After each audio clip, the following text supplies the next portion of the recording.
Welcome back. I'm Francesca Page, and this is your Newsmax Now update. Social media comes to the rescue of a 3-year-old girl. Her name is Victoria, and she was asked to leave a Kentucky Fried Chicken restaurant in Mississippi because of her appearance. They say she was upsetting to other customers. The child was badly scarred after a pit bull attacked her, forcing the 3-year-old to wear an eye patch. Social media users immediately took to the internet, calling for a boycott of the fast food chain. KFC responded quickly, apologized to the family, and said it will donate $30,000 to assist with the girl's medical bills. Radio legend Casey Kasem passed away yesterday. Kasem was known as the king of the Top 40 Countdown and the voice of Shaggy in the cartoon Scooby-Doo. Kasem's American Top 40 radio show began on July 4th in 1970 and lasted nearly 3 decades.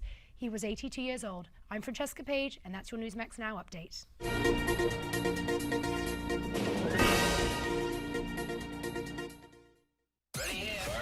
Five, four, three, two, one. Broadcasting live from the Newsmax studio in New York City. A fusion of politics, commentary, entertainment, and sports. Steve and his team bring you the latest news and opinion now. Here is Steve Malzberg.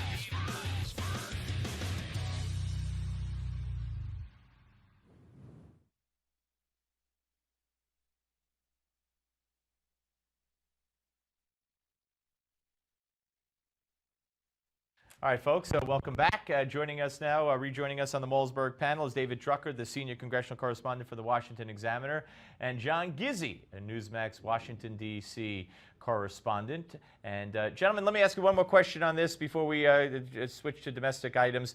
Iran. Are we, John, going to wind up cooperating in any way, shape, or form in Iraq with Iran? Yes, because remember, there's a reluctance of volunteers for this particular mission. And as Senator Lindsey Graham said over the weekend, we supported Stalin not because he was a good person, but because we disliked him less than Hitler.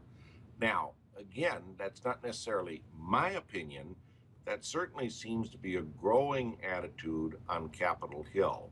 I'm going to speak to a couple of members of Congress later today, including Congressman Robert Pittenger of North Carolina, chairman of the terrorism panel in the House of Representatives, and see what they have to say about it.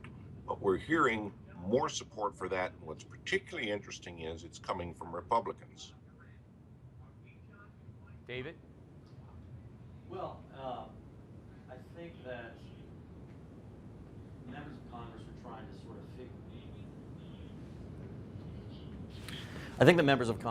of figure out their way on this, and it's going to take some time before they can actually decide, which way they want to go. And part of the problem here is that Republicans have, in a sense, at least temporarily been more split on matters of foreign policy and national defense than they had been in the past, with some still adhering to their hawkish Reaganite roots and others taking a more hands-off approach.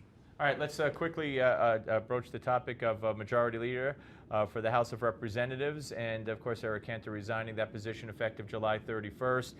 You had a couple of entries backed off. You now have Kevin McCarthy representing establishment, and you have Raul Labrador as an alternative. David, what do you think is going to happen there? Does Labrador have any chance of beating McCarthy? He doesn't, and he doesn't because really members don't know him. As I reported today, and it was interesting to make some calls over the weekend and see how people were responding to his bid for Majority Leader, people were saying that his staff was getting in touch with theirs and asking for members' phone numbers and trying to figure out how best to get a hold of members. I then asked, has he really ever reached out before for anything, any reason at all? And the answer was no. And for a job like this, you're just, a member of Congress is not going to vote for somebody for Majority Leader from any party when they don't know who the person is, what they're really about, and whether they can do the job. All right, so John, we got about a minute left or less, so no chance. And if McCarthy does win, it's just really Eric Cantor with a different name, correct? Policy's the same. Not exactly. And I can see some differences in that. McCarthy is a little bit more of a risk taker. But let me add one thing about Raul Labrador, whom I just got off the phone with about 20 minutes before I sat down with you. He's running not to win, but to witness. And the analogy I would make is when the young liberal Congressman Mo Udall of Arizona in 1969 scandalized many Democrats by running against then Speaker of the House, John McCormick.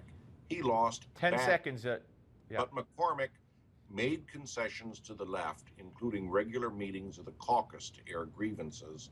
I think that's what Roe Labrador is aiming at. All right, we shall see. John Gizzi and David Drucker, thank you both very, very much. And folks, we'll be back with much more of the Steve Malzberg Show. But first, today's American Moment takes a look at the making of the Camp David Peace Accords. Don't go away. It's a region of the world that has known little peace since the beginnings of recorded history.